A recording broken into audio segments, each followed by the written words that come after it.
সনাতনের অপমান মানবতার অপমান। জটা কেটেছে, গলায় ঘাড়ে কোপ মেরেছে, এ লজ্জা রাখার জায়গা নেই। এখানে তো মুনি ঋষি সন্তদের ভূমি পশ্চিমবঙ্গ।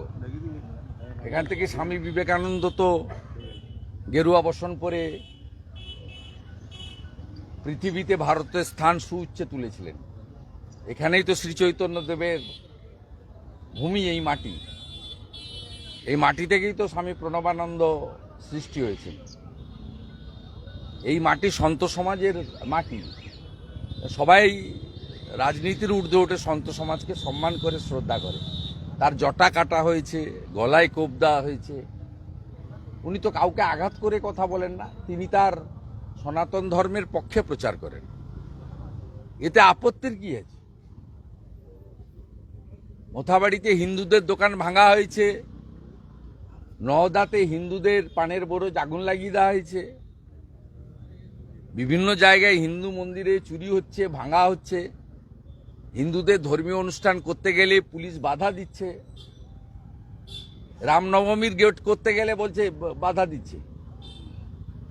এইখানে আজকে করেছে চণ্ডীপুরে। এনএইচ থেকে অনুমতি নিয়ে আসুন। মমতা আর তার চোর ভাইপোর যে ছবি দিয়ে গেটগুলো সারা বছর ঝুলে থাকে, ওদের কোন বাবার অনুমতি নিয়ে করে ওরা? রামনবমী তো বিজেপির প্রোগ্রাম নয়, হিন্দুদের প্রোগ্রাম। তাতেও যদি বাধা দেয় তাহলে বুঝতে পারছেন পশ্চিমবাংলার হিন্দুদের অবস্থাটা কেমন। আমি অন্য ধর্মের লোকেদেরকে তাদেরকে সমালোচনা করব না, সমালোচনা করব এই রাজ্যের পুলিশ এবং মমতা ব্যানার্জির, যিনি নিজে অন্য ধর্মের ধর্মীয় অনুষ্ঠানে, খেলাফত কমিটির অনুষ্ঠানে দাঁড়িয়ে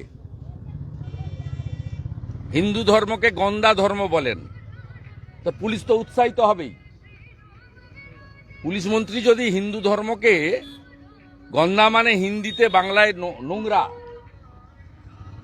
নোংরা ধর্ম যদি হয়, মুখ্যমন্ত্রী যদি বলেন প্রকাশ্যে, লাইভ হচ্ছে, মানুষ শুনছে, হাজার হাজার মানুষ সেখানে নামাজে গেছিলেন, তারা শুনছেন, তারা হাততালি দিচ্ছেন, আর মুখ্যমন্ত্রী বলছেন আমি গন্দা ধর্মের বিরোধী। মুখ্যমন্ত্রী বলেছেন সকালে উৎসাহিত হয়ে দাসপুরের হিন্দু বিরোধীরা, যারা আমাদেরকে কাফের বলে মনে করে, যারা মনে করে হিন্দুদের শেষ করতে হবে, তো মোগল পাঠানের সময় থেকে চলছে। তারা হিরণময় প্রভুকে পেয়েছে মাঝরাতে, যা করার করে দিয়েছে। এর জন্য দায়ী কোনো সম্প্রদায়ের লোক নয়, এর জন্য দায়ী রাজ্যের মুখ্যমন্ত্রী মমতা ব্যানার্জি এবং তার পুলিশ।